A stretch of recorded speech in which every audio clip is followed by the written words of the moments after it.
In an ideal world, Israeli families would be sleeping without worrying about the next Qassam rockets flying into their home.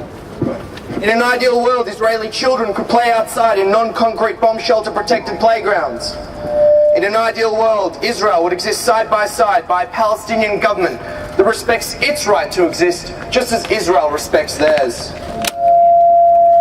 Israelis have never known this ideal world that we Australians have the privilege to live in. Nobody likes fighting, but on the 27th of December 2008, Israel was forced to act. This campaign, dubbed Operation Cast Lead, was just. Is it just that citizens of Israel should be left waiting in fear of the air raid sirens, given 15 seconds to find shelter and flee for their lives? No. No. Is it just that Hamas is purposely targeting innocent civilians in Israel? No.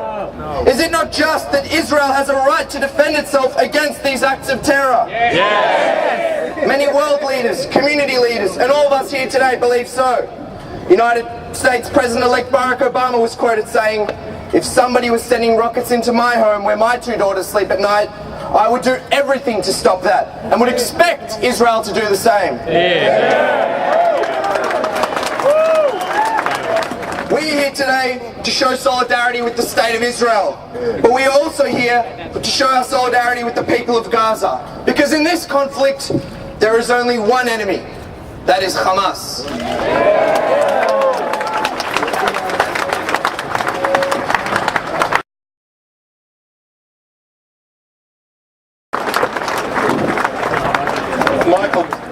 And the young people who organised this rally had to be congratulated.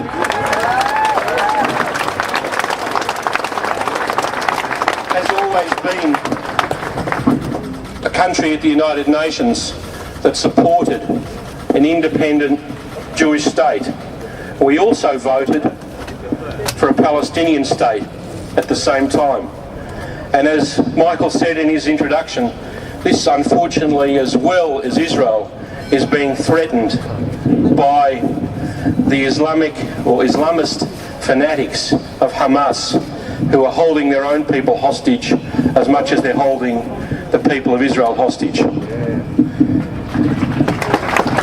These people have not nationalist aims. They do not want to establish an independent Palestinian state. They have the same irrational views as the Islamists who killed Australians at Mumbai and Bali and during September the 11th. Shame. They want, and I have to explain this to the lead singer of the Eurythmics and other people who are emotionally involved in this debate but don't understand any of the rational basis of it. They want an Islamic caliphate from the edge of North Africa to Pakistan. As we've withstood these attacks for years, but no more because under the guise of ceasefire the last 6 months, organised the Egyptians. What has Hamas done?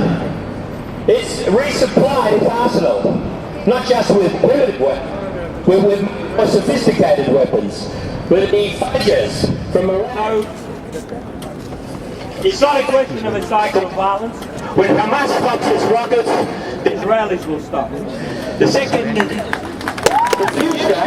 future that we all long for, of a Palestinian state in peace alongside Israel, this can only be the case when the major block to that road towards a two-state solution is removed.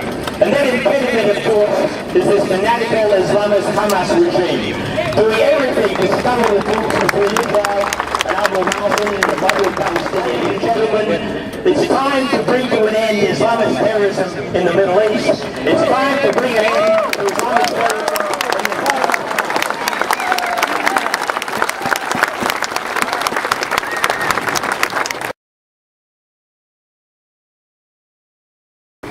Thank you very much, ladies and gentlemen. At the outset, can I congratulate you for coming out on a Sunday, standing up for what you believe in. Ladies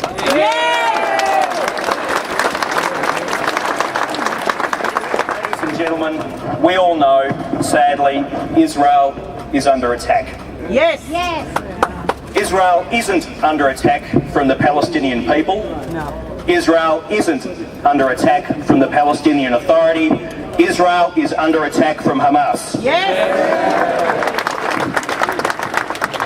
Now, Hamas is known by many names, but we here today know what they are. They are extremists, they are terrorists, and Israel has every right to defend itself against them.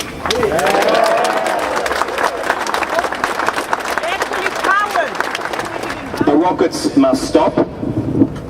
Israel's right to live in peace with its neighbours must be accepted.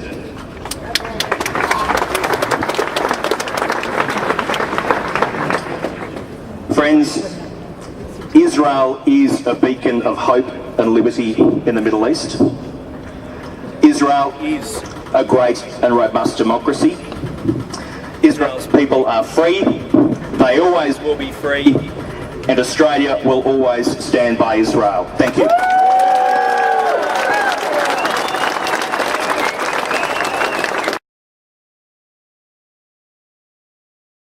I speak to you as an Australian who loves life, an Australian who abhors the loss of innocent life in any conflict. Today, instead of being here, we could be watching the third test. We could be preparing for the Australian Tennis Open. We could be enjoying an Australian summer, and yet we have been focused on a conflict that we did not want. Not Australia and not the friends of Israel in Australia. Israel gave the Palestinians their first ever sovereign territory in Gaza. Something never done before by the Turks who were there, by the British, by the Egyptians or the Jordanians. And the response was an ever-increasing attempt at war with Israel for one purpose, the annihilation of Israel. As Colin said, stop the missiles, stop Israeli engagement in Gaza, because Israel does not want to be there. There, however, will be no peace without victory, and no victory without fighting for it. There is no other alternative. No more terror! No more terror! No more terror! No more terror! No more terror! No more terror! No more terror! The acting Prime Minister, Julia Gillard, in concert with world leaders of the Western liberal democratic world, have supported Israel's right to defend itself.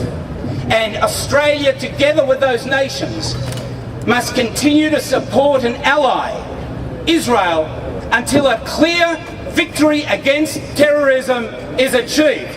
Thank you, ladies and gentlemen.